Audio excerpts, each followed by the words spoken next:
Sekarang banyak orang sholat, banyak berdoa, tapi belum terkabul. Masalahnya apa? Begitu selesai doa, jawaban langsung datang. Allah kabulkan.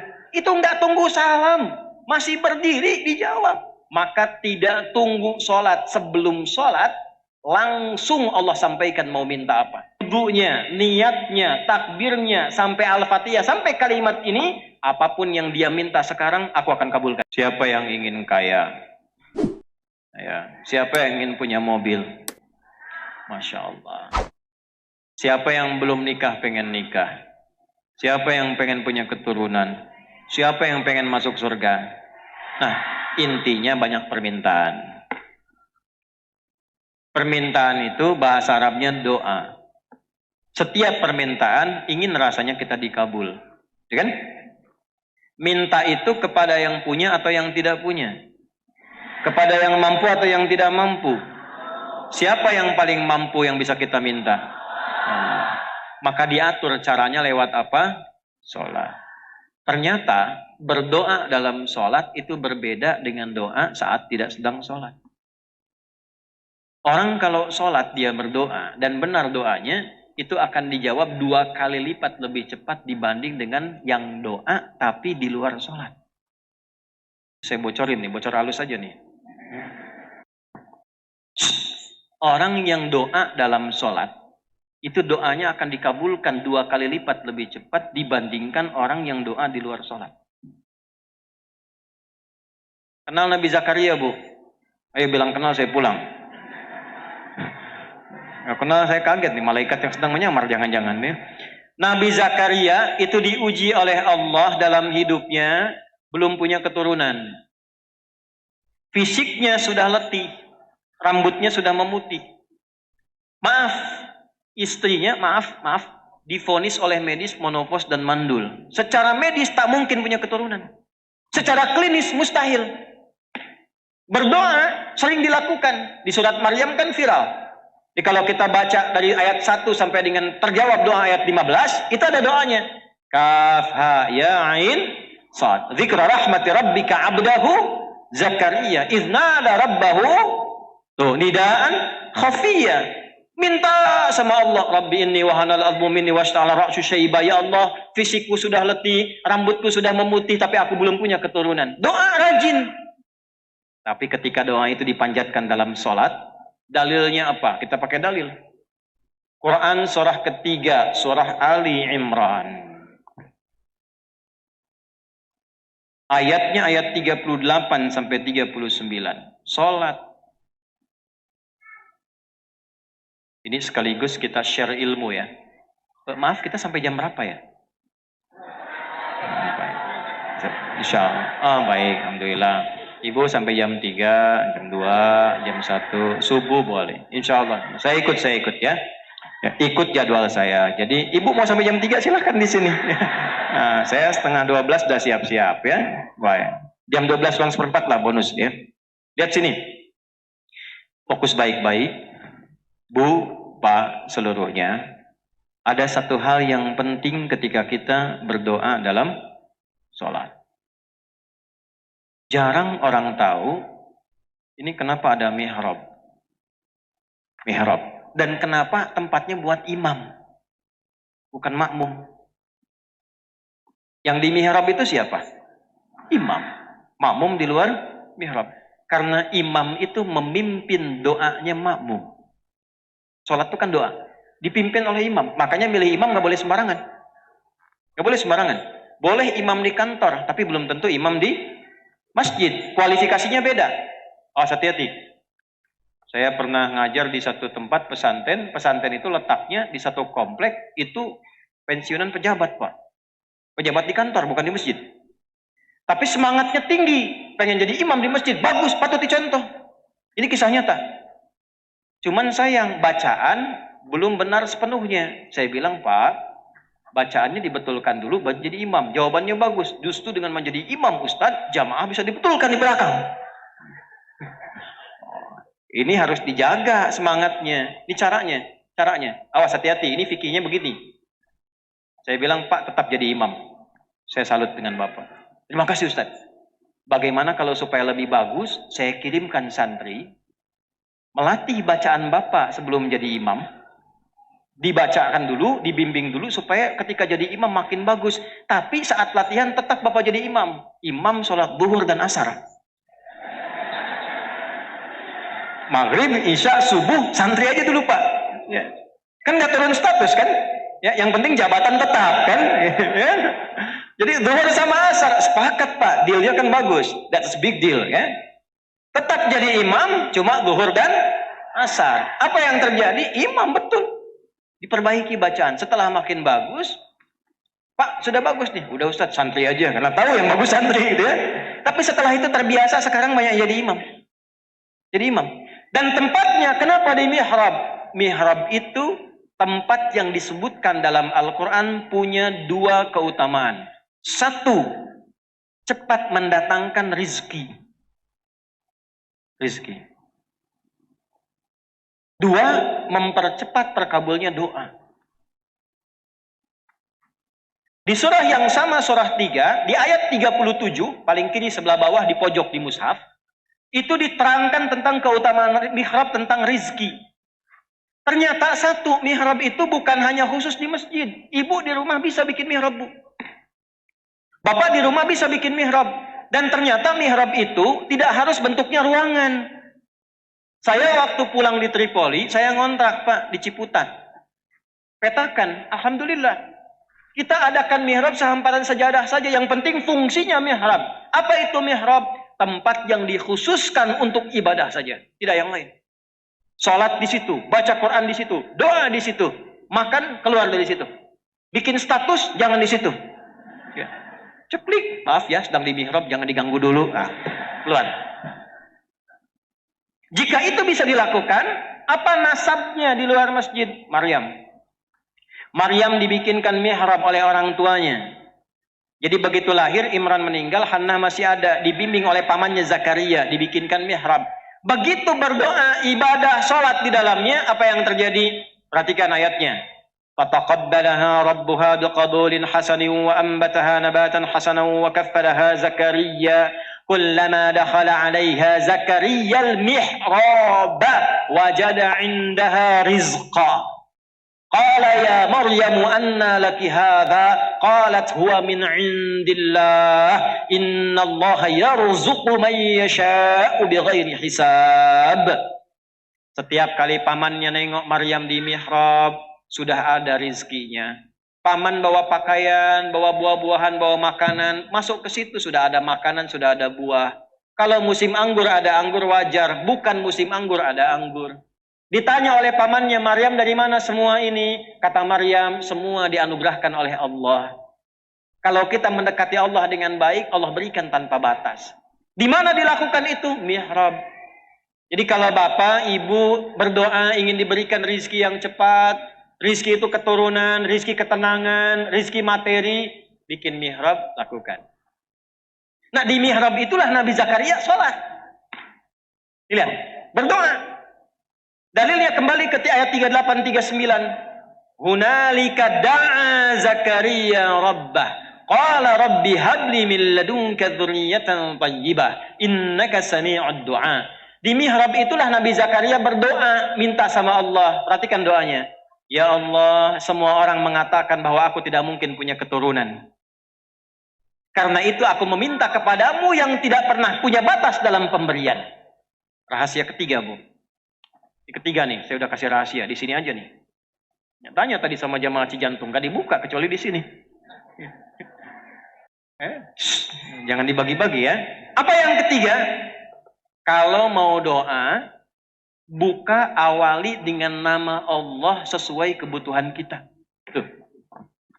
Disingkat Asmaul Husna. Dalilnya apa? Quran surah 17. Ayat berapa? 110. Qulidu'ullaha. Hei Adi, hei Fulan, hei Fulanah. Kalau sedang punya harapan, punya keinginan, punya doa, kata Allah sebut namaku, minta. Awid Ar-Rahman, atau sebut nama kasihku Rahman.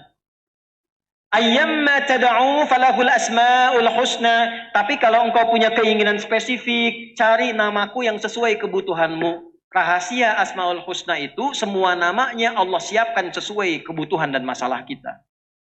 Pengen ilmu yang belajar ya alim, pengen rizki ya razak, punya masalah pengen kekuatan ya sabar, pengen dilapangkan ya fattah. Suami keras pengen dilembutkan minta ya latif. Pilih bu sesuai dengan harapan kita, doa kita, tidak harus semuanya. Nanti yang ibu nggak butuh dikasih. Suami sudah lembut dibaca ya latif gemulai akhirnya. Pilih salah satu. Nabi Zakaria divonis tidak mungkin punya keturunan, maka beliau minta sebut nama Allah yang punya sifat pemberian tanpa batas, namanya Wahhab. Permintaannya hab. Qala rabbi habli min ladunka dzurriyyatan thayyibah. Ya Allah, orang mengatakan enggak mungkin. Karena itu aku minta kepadamu yang tidak punya batas dalam pemberian. Kalau kepada yang Maha mendengar tidak terkabulkan juga, kepada siapa lagi lantas aku mesti meminta? Doa itu ternyata dipanjatkan saat sedang sholat. Tahu dari mana sedang sholat? Ayat 39-nya. Fanadatul malaikatu wa huwa qaimu yusalli fil mihrab. Annallaha yubashshiruka bi Yahya. Tiba-tiba yang tadinya sering doa sekarang dipanjatkan dalam sholat. Langsung turun malaikat menyampaikan, Allah mengabulkan doamu, dan turunnya cepat tanpa jeda, pakai fa, harfu atfin rabitin baina syai'aini bila hudud. Huruf yang merangkai dua peristiwa cepat tanpa jeda. Peristiwa pertama berdoa, peristiwa kedua terkabulnya doa. Antara berdoa dengan terkabul tanpa jeda. Begitu selesai doanya, belum selesai sholatnya. Bahasa Qurannya masih berdiri, Bu. Sholatnya belum selesai. Begitu selesai doa, jawaban langsung datang. Allah kabulkan. Tuh, kalau sholatnya benar, itu enggak tunggu salam. Masih berdiri, dijawab. Nabi Zakaria sholat dulu, berdiri, minta dikabul. Umat Nabi Muhammad SAW, karena 10 kali lipat dijamin oleh Allah lewat syafaat dan kemuliaan nabinya, maka tidak tunggu sholat. Sebelum sholat, langsung Allah sampaikan mau minta apa. Nabi Zakaria sholat dulu, minta dikasih. Umat Nabi Muhammad sebelum sholat sudah ditunggu mau minta apa. Turunlah perintah. Wasta'inu bisabri nih saya tulis nih supaya betul-betul paham, kita mengerti. Wasta'inu, ini saya berjuang sepenuh hati menerangkan ini ya. Datang sendiri, berangkat sendiri, nulis sendiri, ngapus sendiri itu. Kalau belum taat juga dengan cara apa lagi saya mesti berangkat.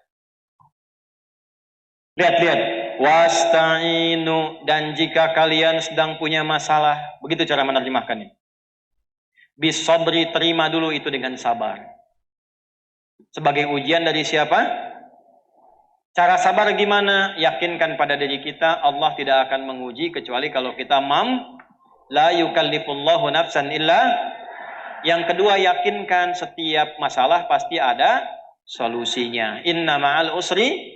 Nah, jadi kalau sedang ada masalah begini caranya. Ini bahasa Quran. Katakan pada hati kita, selesai ini. Pasti selesai. Itu kalau begitu hati lapang. Kalau hatinya lapang, tenang. Tenang dari kelapangan itu disebut insyirah. Makanya kalimatnya ada di surat Al-Insyirah. Alam nashrah laka wa wada'na wa rafa'na laka fa inna ma'al usri Nah, inna ma'al usri itu bahasa kitanya. Pasti selesai, pasti selesai. Hati lapang. Gak mungkin saya diuji kalau saya nggak sanggup. La yukallifullahu nafsan illa. Hei Asep, ada Asep di sini? Ganti. Agus? Ada. Ini pasti nggak ada nih. Suneo, udah pasti nggak ada tuh. Pasti nggak ada. Nggak ada kan? Ada juga. Hei Suneo, ya. Engkau tidak akan diberikan ujian kecuali engkau sanggup mengatasinya. Dan memang ujian itu adalah jalan untuk mendapatkan jawaban doamu. Jika kalau sedang punya masalah, yakinkan saya yang dikasih itu karena saya sanggup. Kalau tidak sanggup, akan dikasih ke ibu, Bu. Kalau saya tidak sanggup, saya tidak akan diberi ujian. Karena sanggup, karena mau dinaikkan, dikasih. Dan kita dipercaya oleh Allah. Allah percaya dengan kita. Kenapa kita tidak percaya dengan Allah? Kenapa ibu sedih begitu? Ya. Wasta'inu. Nah, caranya bagaimana supaya meminta solusi? Terima, sabar, wassalah, datanglah lewat sholat. Perintahnya wasta'inu, lalu kita ingin rubah ke dalam bentuk doa, minta. Ini perintah dirubah ke doa. Cara merubahnya bagaimana? Kembalikan di ilmu sorof ke tasrif. Tasrifnya bagaimana? Ista'ana, yasta'inu, isti'ana. Fahuwa musta'in, ista'in, ista'an, musta'an. Ya, ustu'ina, yusta'anu. Jelas? Oh, jemaah YouTube kan tasrifnya begitu. Taba yatubu, YouTuban. Fasbaka yufasbiku, Facebookan. Ya. Ista'ana yasta'inu, yasta'inu. Ini masih dia. Kalau dibawa ke kita untuk tawadu merendah, robah dalam ilmu balaghah, robah dari ya jadi nun, yasta'inu menjadi apa? Nasta'in. Ke atas nasta'in begini. Nasta'inu. Ini asalnya. Perintah Allah, wasta'inu, kita minta, nasta'in. Mintanya ke siapa? Mintanya ke siapa? Boleh selain Allah tidak? Hanya pada siapa? Dalam bahasa Arab, hanya kepadamu, bukan kepada selainmu. Iyaka namanya. Maka sebelum nasta'in, masukkan kata iyaka. Artinya mengkhususkan, litakhsis. Hanya kepadamu ya Allah, kan engkau yang perintahkan. Aku yang lakukan. Itu ke Allah. Kalau manusia kan beda. Kau yang memulai, kau yang... Nah itu gitu ya. Ini karena ke Allah, ya Allah engkau perintahkan aku lakukan. Engkau bilang wasta'inu, aku lakukan. Iya kanas. Nih saya baca nih. Ibu, bapak waktu sholat ada kalimat ini enggak iya kanas nasta'in? Saya tanya, itu dibaca waktu ruku atau waktu sujud? Berdiri. Bukan saat ruku, bukan saat sujud, saat berdiri. Saya tanya nih, Nabi Zakaria itu saat minta, beliau dalam keadaan apa tadi? Berdiri dalam apa? Sholat, minta dulu, berdiri dikasih. Umat Nabi Muhammad sebelum berdiri, hayya 'alas sholat. Ayo sholat. Kita tanya, kenapa ya Allah? Dijawab lewat suara muadzin. Muadzin itu pemanggil dari kata azan. Azan itu jamak dari kata udhun. Udhun itu telinga. Diperdengarkan pada orang-orang yang masih punya telinga dan pendengaran. Hayya 'alal falah, supaya engkau bahagia, tenang, terjawab harapanmu, kumpul semua kebahagiaan, namanya falah. Dibawa oleh kita, saat berdiri kita bacakan, ya Allah, aku menghadap sebagai hamba. Hamba bahasa Arabnya abdun. Maka Nabi dipanggil Isra Mi'raj dengan menggunakan kalimat abdun. Tadi qori kita baca surah 17 ayat 1. Subhanalladzi asra bi. Kalau doa ingin dijawab maka menghamba. Nabi punya gelar Rasul, Nabi punya gelar Nabi. Tapi ketika menghadap Allah nggak pernah dibawa-bawa tuh.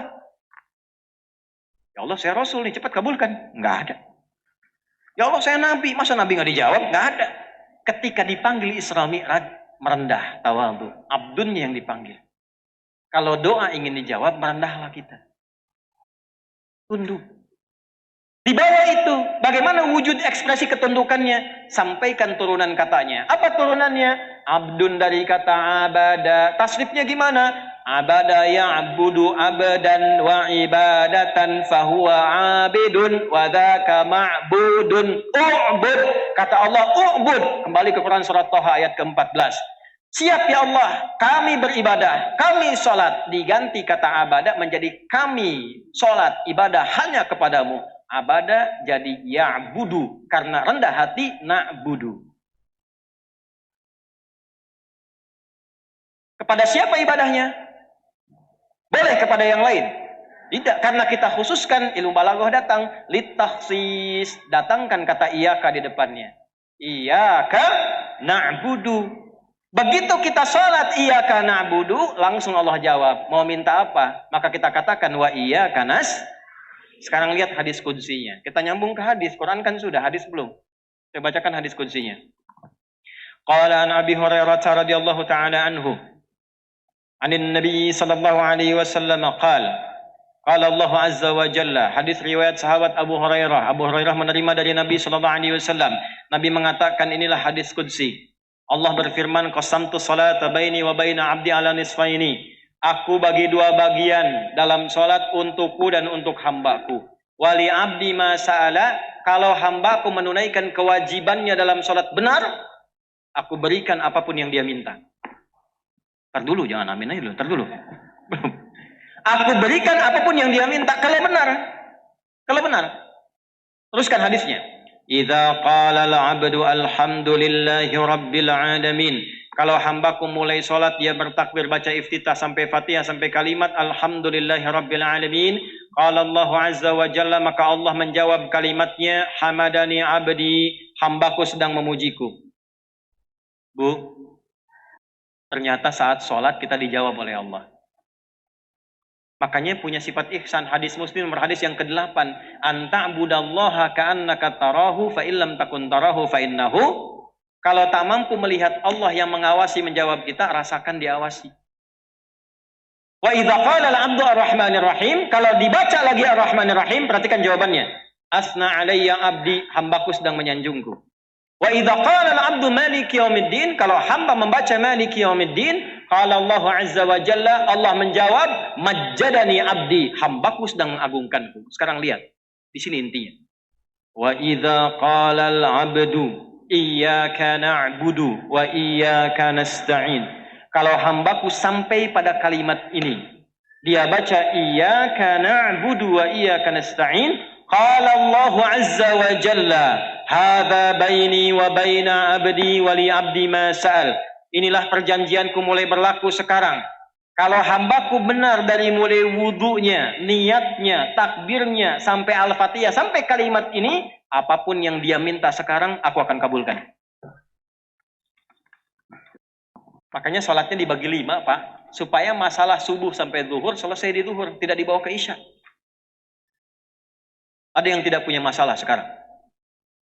Tidak, wajah kita wajah masalah semua. Saking sayangnya Allah, jangan dibawa tuh sampai ke isya. Subuh ke zuhur masalah selesai. Zuhur ke asar masalah selesai. Asar ke maghrib selesai. Maghrib ke isya selesai. Isya tinggal tidur. Jadi mimpinya udah enak. Rumusnya apa? Istighfar, baca ayat kursi, al-ikhlas, al-falak, an-nas, salat 2 rakaat, tidur, tenang tidurnya. Nyaman, selesai masalahnya. Itu rumus. Ya, nah ini rahasia yang kedua. Jadi kalau catat lagi ya, catat. Kalau benar sholatnya, untuk menjadi benar itu bagaimana caranya? Itu peristiwa Isra Mi'raj yang harus diturunkan. Sekarang banyak orang sholat, banyak berdoa, tapi belum terkabul. Masalahnya apa? Kan sholat isinya doa semua. Ini saya contoh ya. Duduk di antara 2 sujud, kan mintanya juga banyak tuh. Rabbighfirli warhamni wajburni warfa'ni warzuqni, gitu kan? Wahdini wa'afini wa 8 sendiri tuh. Kok belum terkabul?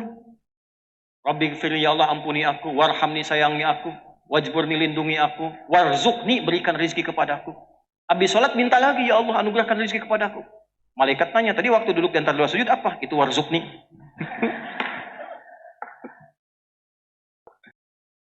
Dulu orang baru sholat baca terkabul. Kenapa kita sekarang sampai salam belum terkabul? Kenapa ada orang sekarang sampai salam belum terkabul?